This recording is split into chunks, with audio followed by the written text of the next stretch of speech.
Hello everyone, I'm Robert Hisee. Most of you will know me, but for you that don't, I'm the UK's #1 unconscious mind therapist. And welcome to the MindKite podcast. Hello everyone, welcome to the MindKite podcast. And today we're with the legend, Mr. Wayne Lineker, club owner, bar owner, entrepreneur, pure businessman. So thank you, Wayne, for joining us today at the MindKite podcast, my friend. Thanks for inviting me. Good to see you as usual. Yeah, always good to talk to you, mate. You know that. So, as I've explained before, that the MindKite podcast is about modelling the mind of success, of the elite, and obviously you fall into that category. So, I'd love to ask you about the young Wayne, where you started from, where you come from, give people an idea that you was working class, wasn't you? You was on the markets. Yeah, I mean, we had a family business which was fruit and veg on the markets back in Leicester, which was the actually biggest permanent marketplace in Europe, and we had quite a few stalls. We were quite big in that particular game at the time.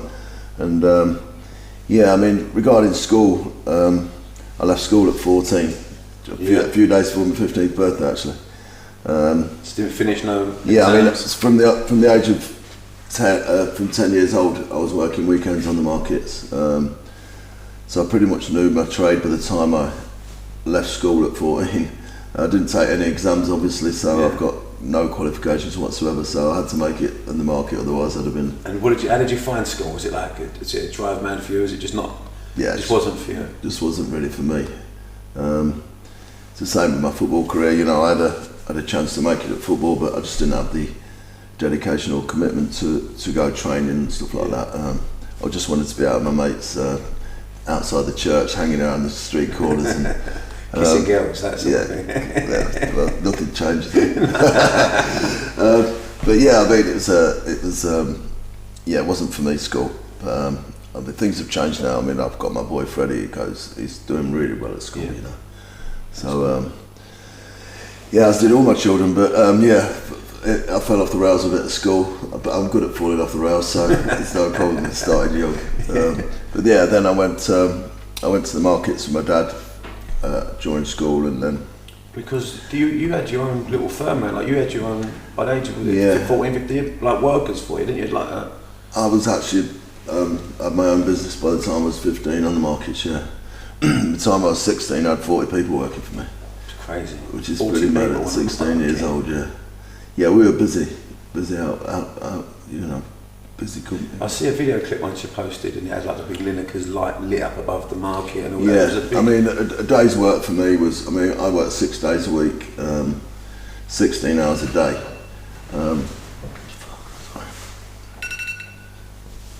A busy day for me was, 16 hours a day, 6 days a week, so I didn't have time to socialise really back in the day, and I just purely focused on work, and I had to be up at 4 in the morning, sometimes 3, to go to the markets, unload the vans, because although it was permanent, you had to pack away every day and set up every day.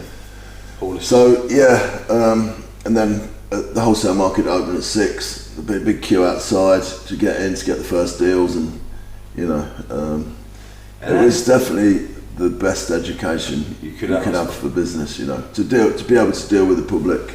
That's where I learned how to deal with the public. People skills, that's probably one thing I might claim to be good at. But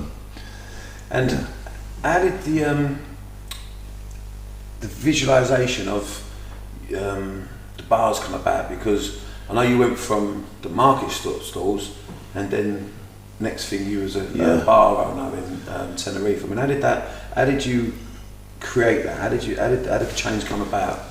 Well, the story behind that was really that it was back in 1986, and at that time there was nobody used to sell fruit and veg. Only you used to go to your city centre to buy your fruit and veg. The supermarkets didn't sell it because they didn't exist. But they started opening up, your Tesco's, your Safeways, and Sainsbury's, one-stop shop, and they started selling fruit and veg. Literally killed us, He just seen a massive decline in trade and take-ins and profits, and it got really bad. I thought, I can't hang around here. There's no future in this for me. Because I remember being a kid, right? And I remember you only got, like in the 80s, I remember you only got strawberries in strawberry season. Now we get every fruit all year round, don't we? You know? But it was only in strawberry season. We didn't have strawberries in. I remember that. It's mad, didn't it? Yeah, that brings back a story. We're spoiled with it now, aren't we? That brings back a story, actually. So my dad, bless him, when he was alive, we used to obviously work and buy stuff together and the fruit. And Thursdays used to be half day closing on the market, so everyone packed away at 2 o'clock. You'd gone. And at 12 o'clock, me and my dad were down the wholesale market just having some lunch, and there's a massive delivery of strawberries coming from Holland, and they were amazing. And it was so hot back in the day, back on that day, and he said, "You know what? Let's load the van up, open up the market this afternoon." I went, "Really?" He went, "Yeah, let's do it." There was like 160 on the trays on this pallet, you know, like 12 punnets in each, and yeah, and just me and my dad just rolled the white sheet out, tipped all the strawberries on. We just stood there. We had queues everywhere, mate, because nowhere was open.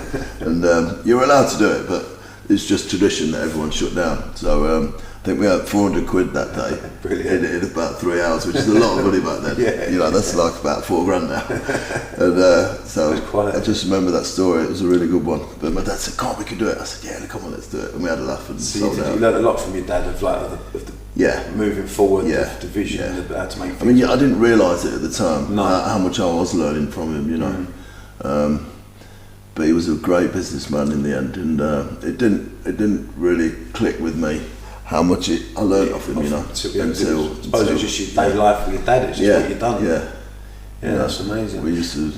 How did the visionary come about for like Lineker's bar and stuff? How did that work? Because I know like like I say,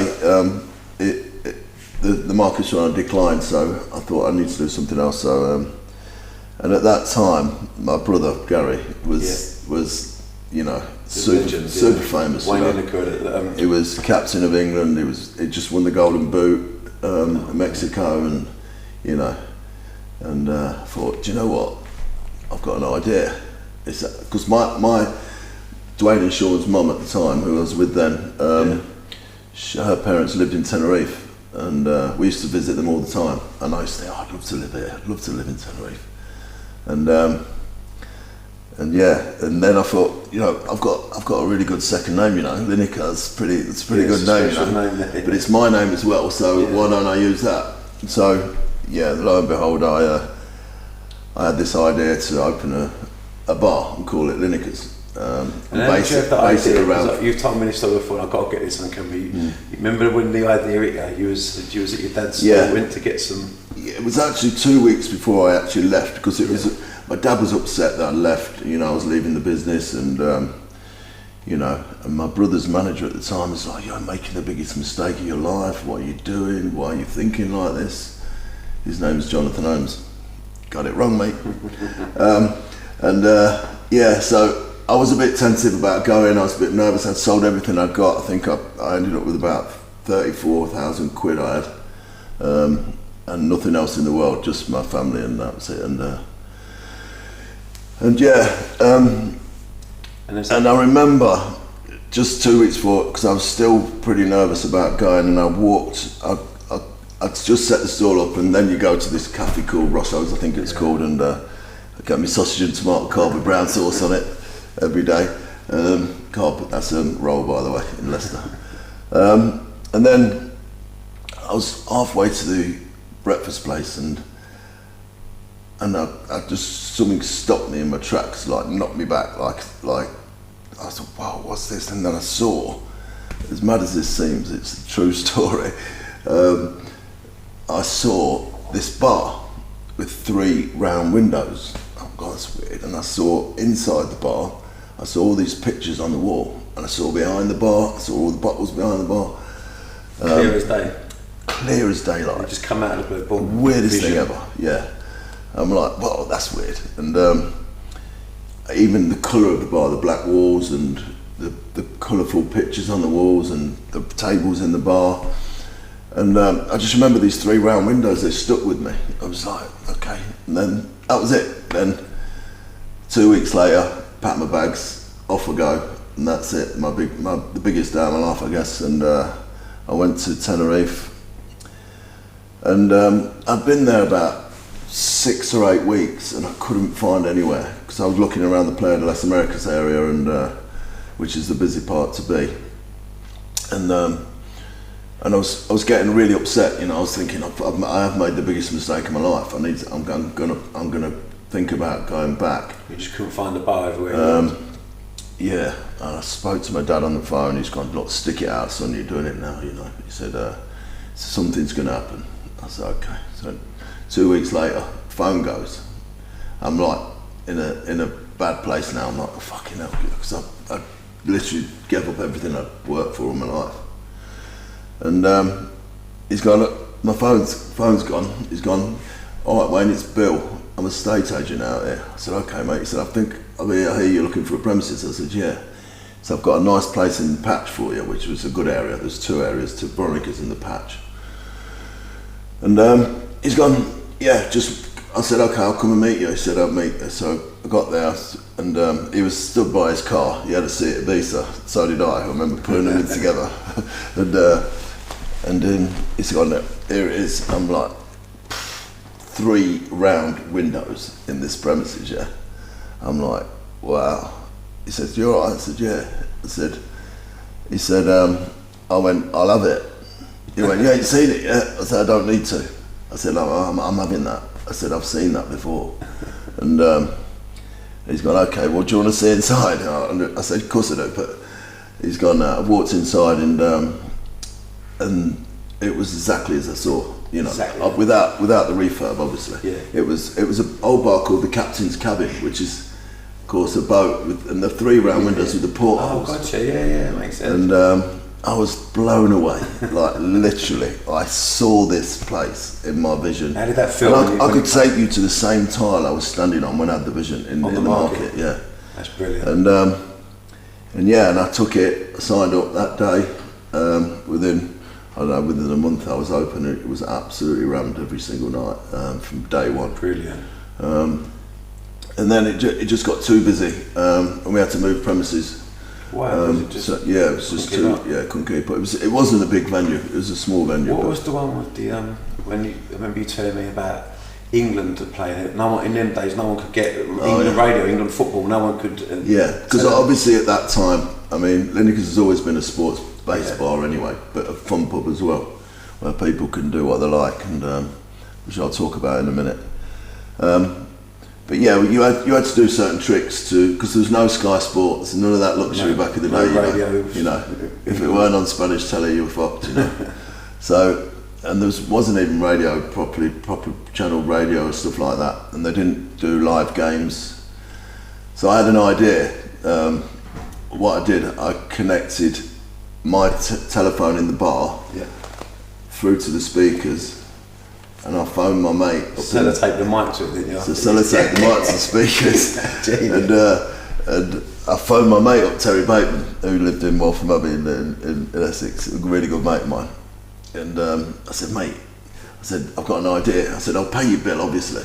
But I was calling them, but it was much cheaper for him to call me because I was on a payphone. Yeah. So he used to call me 5 minutes before the kickoff, and I used to advertise live Liverpool, Everton live radio commentary, and everyone's like, what the fuck, really? So everyone used to pile. It was ridiculous. Like, we used to have to hide what I was doing because no one could work it out. You don't learn that at school, folks. Yeah. So, and we used to broadcast the whole match live, and then it just nightly games all the time, and Saturday afternoons, and you just couldn't get near the place, So we had to move, and well, that's how it got. So that's one of your memories got to say when you said he started shouting down the phone, didn't you? Something in England scored or something like that. And the whole pub was like, "What's going on?" It's some mad stories, but yeah, it was crazy because all the other bar owners were like devastated, because how's he doing it? How's he doing it? Yeah. But by the time they twigged on, it was too late. I cornered the market, so yeah. And then what was the other rule? You said no one. If you didn't, most bar people danced, weren't allowed to dance, and the bouncers were a bit heavy out there, weren't they? The difference with Lineker's and the competition at that time was, it was a time when the security were very aggressive. you know, a very aggressive attitude. You know, I used to get people in your bar. I used to see people going to spend the night in someone's bar, getting pissed, falling over, and then getting slung out like they're idiots. You know what I mean? And they can't do this and they can't do that. And I thought, why can't they do it? Why don't we let them do it? You know. So let's let them dance on the tables. Let's let them dance on the chairs. Because it was brand new then. No one ever did it. And everyone was like loving it. They were jumping on the tables, on the chair. I mean, it cost us a few quid in refurb, but it was worth it. You said to me before. You said if they're not dancing, the rules were if they're not dancing on if they're not dancing on the chairs, they're not sitting on them. Exactly. Yeah, you can't sit on them. You got to stand on them. So we had to have this special vinyl that stiletto heels couldn't go through and all sorts. But yeah, I mean that was a turning point for us, because you know, you invite people into your business, take all their money off them, then throw them out. Don't get it. So if I let them do what they want, you know, you want it. We're serving alcohol. That's what we do. So it's going to change people's minds. And you still get all the staff jumping on your bar now. We've carried it on all the way through. Yeah, I mean, it's a lot more laid back in most venues now, but at that time it was a new thing, so that worked really well for us. So it got us, we cornered the market on the sports side of things, and we cornered the market on the nighttime fun time type of thing. So yeah, it worked really well. And the music policy was really good. It's all about having a good time. So yeah, that's the story there. That's brilliant. And then we just carried on opening Lineker's. I think I had 14 at one point. Yeah, it's mad. You had a replica on one in Thailand, and then someone ripped you off. Yeah, Pat Pog or something. In Pat Pog area, yeah. So I got a phone call, so someone sent me some pictures. And the place was a mess, man. It was above a brothel. It was above a brothel in Thailand. I'm like, no, what the fuck? And so yeah, I mean, I think people realised it wasn't actually. It wasn't yours. Thailand's well known for rip-offs, isn't it? But so you had a great career of Lineker's. And how did the vision come about from moving from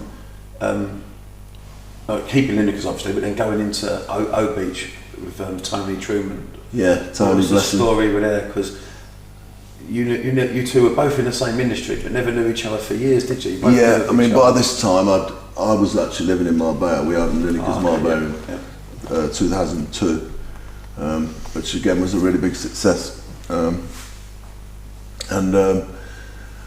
I kept hearing this guy's name come up, Tony Truman. I'm like, who is this guy? You know what I mean? I thought, this is my patch. He can't come on my patch. But he wasn't.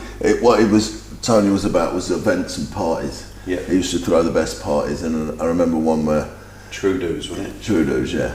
We went to a mansion in the outskirts of Marbella, and I was so impressed with what he'd laid on. You know, I thought, yeah.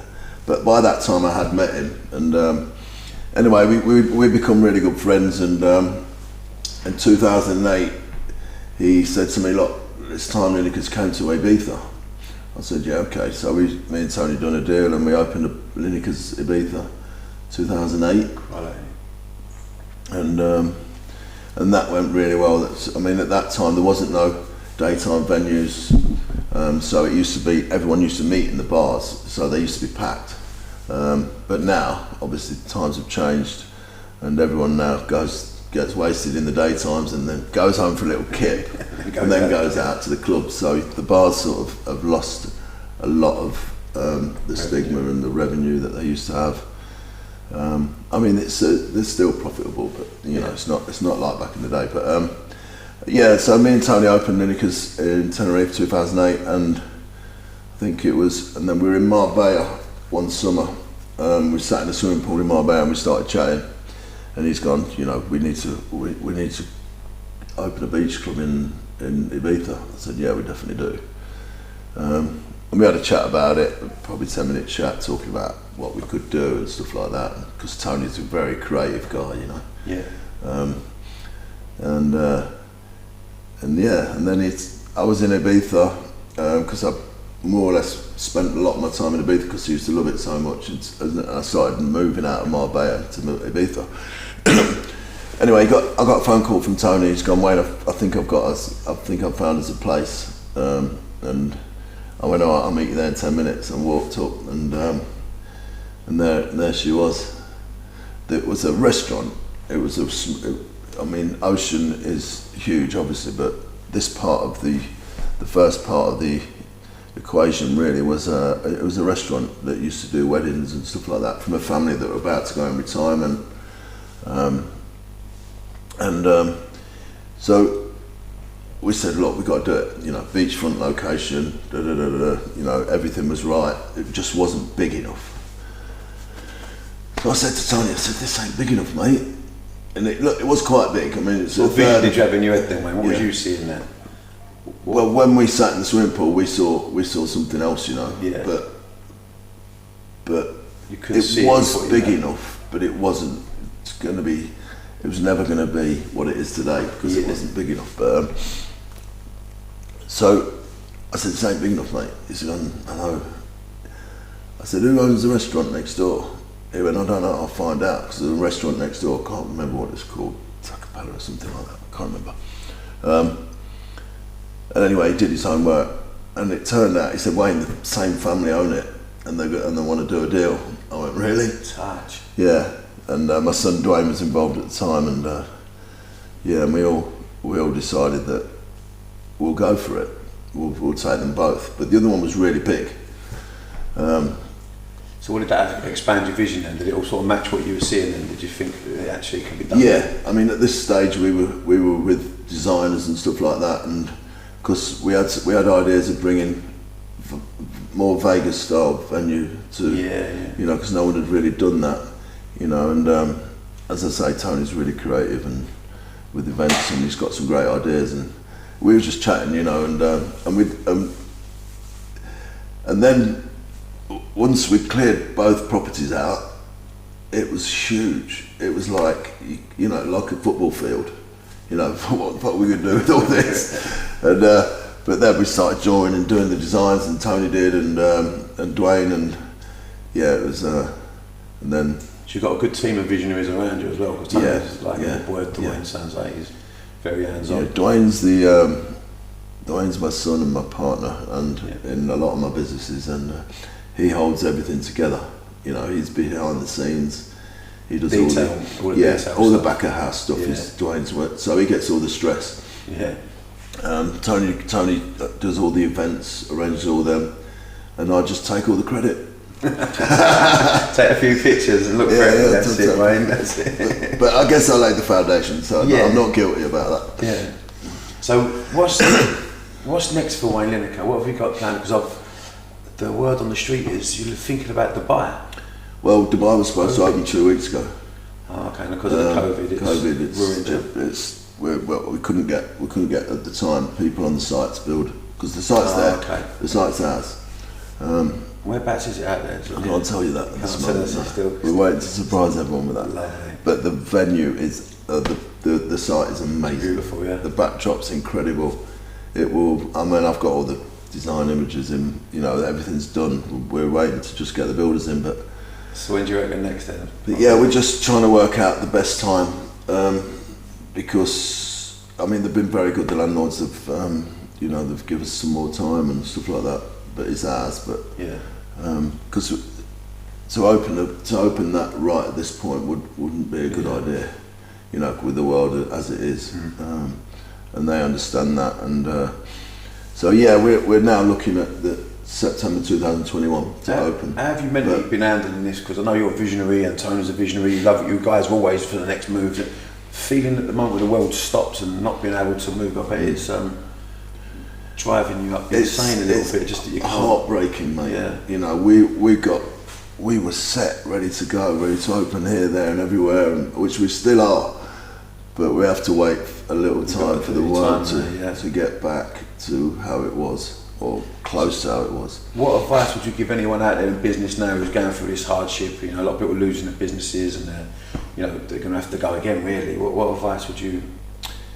Yeah, I mean, it's a really tough time because it's money. You know, if you've not got the money to do it, then you know this is why so many businesses are going to fold, because they haven't got the backing to keep just to sustain it. Fortunate, you know, our businesses are financially strong, so we can survive this wave. You know, but you know, 1 or 2 more waves or 2 more years, then you know we're in trouble as well. Yeah. So it is very difficult I see people opening new businesses and I just feel pain for them, What is your, when you look at a business, is there some sort of, have you got like a model way you work it when you see something, or is there any pattern that you could advise anyone to look for in business when they open a new company? Is there any advice? Just feeling, really. Just feeling, yeah. I mean, whenever I've done a deal on a Linekers or whatever, location first. Yeah. Don't go with second-rate locations. They don't work. You've got no chance. No, you have to have first-rate location. Okay. You have to be. Just don't cut the corners on that. Close to taxi ranks, this, that, and the other. All the obvious things. But location is so important, man. It's so important. If you're trying to save a few quid by moving it to the bar around the corner, it's a bit bigger and it's a little bit cheaper. Forget it. Waste of time. You got no chance unless you've got something extraordinary to offer the people. Yeah. And then see the premises. Every single premises I walked in, I knew within 5 seconds. I didn't even need 5 seconds. Feel it, as you said. You just stood outside. I've walked into venues that estate agents gone, that's not for me, mate. He said, you haven't seen it? I said, I don't need to. It's just not. So I'm wasting your time. You're wasting mine. So what does it feel like when you see the gaff? When you see something that you know? Well, you get a buzz. You get a buzz. Yeah, immediate buzz. Yeah. And then you start seeing that's going there, visions that's going there, that's going the visions there. pop in. Yeah, then the visions come, and I mean all the venues. I mean, my son's particularly good at it as well. He's we know what goes where and how it works and how it doesn't work, and that comes with experience. But yeah, if it's a bar, for example, the DJ has to be in the right spot, the bar has to be in the right spot, it has to be wide enough to be long enough. And then there's the sound issues, because a lot of venues, if you've got apartment blocks near a bar, forget it.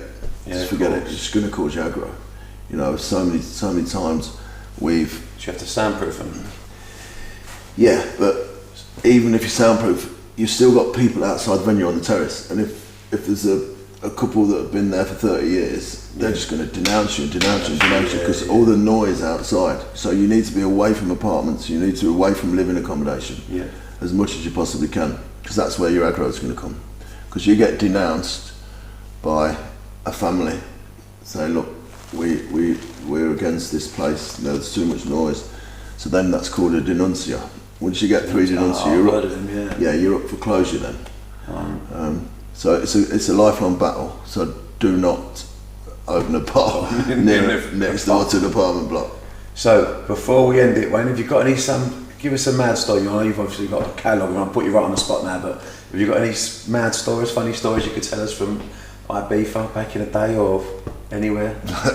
Yeah, I've got a few stories, but I had a funny one last year actually. Because obviously people know me and I go out a lot and I drink a lot and I have a lot of fun and I have a lot of hangovers, but yeah, I'm trying to calm down now. But there's one last year, so I took my Bentley over tonight to Ibiza, and as you do. And I remember going to Sin Sundays on Sunday, and I drove my car. I've got a private parking space there next to my bar, which we now own, called Seabow, which is across the road from Ocean. Parked the car in my private space, and went and got wasted, So I got a taxi home. On the Monday, I was so hanging that I didn't even go out. It was a really big night for me. And on the Tuesday, it was Kiss Street, Ocean. Can't wait, fresh to the daisy now, because I've had loads of sleep and I'm all right, I'm ready to go. So I've gone to the bar, 2 o'clock, as I always do. I got my PA picked me up, took me to the bar. And I always put my keys in the drawer. And if the management see me, there's 2 managers, one Claudio and one George, if they see me drunk, they take my keys out and they put them in their safe in the office, so I can't get out of my car, which is great. Good, yeah. But so I've gone into Ocean, and because I can't remember anything because I was so drunk, and I've gone out. I know my car's here because it can't be anywhere else. So I've gone in. I've gone into the restaurant, and looked in the drawer, seen my keys there, not there. But I wasn't bothered because I thought Claudio's obviously took them. So I said, can you get Claudio to bring my keys for me? Claudio comes over, I don't have your keys, Wayne. I went, no, you have got my keys. I went, all right, let me just check the car. Car's gone. Car's not there. No. I'm like, someone's chawed it. So I'm an hour panicking now. Where the fuck's my car? So I've now got a WhatsApp group set up with all the security. They're talking to all the police, this, that, and the other. They've put Islands on lockdown. They've put special alerts on the borders for my car, so it can't get on the ship, so I can't get on the ferries. And then now this is about 3 hours later. I thought my car's gone. I'm fucking gutted. So the police are on the way to interview me about what's happened with the car. You know, so I'll explain. So, and then out of nowhere, Stefano, my restaurant manager, has come up to me and went, because a few weeks before I took the car to the car wash, I did a similar thing. I went, fuck, it's in the car wash. And he's gone, wait, the Bentley, it's not in the car wash, is it? I went, oh my God, yes, it is. I took it into the car wash. I'm running around Ocean like this, I've got my fucking car back. So I've run over to the car wash. I've gone, it's there, it's gleaming, ready to go. He's gone, where have you been? Where have you been? Your car's been here for 2 days. I'm like, don't worry about it, mate. It's 20 euros. Go on, Todd. You've done a good job there. Oh, I'm so happy, yeah. But yeah, I was blind. The island on lockdown. Well, thank you very much for your time, Wayne. It's always a pleasure, my friend, and I really appreciate the story. And we'll see you again the same time next week, people. MindKite podcast. See you soon. Cheers.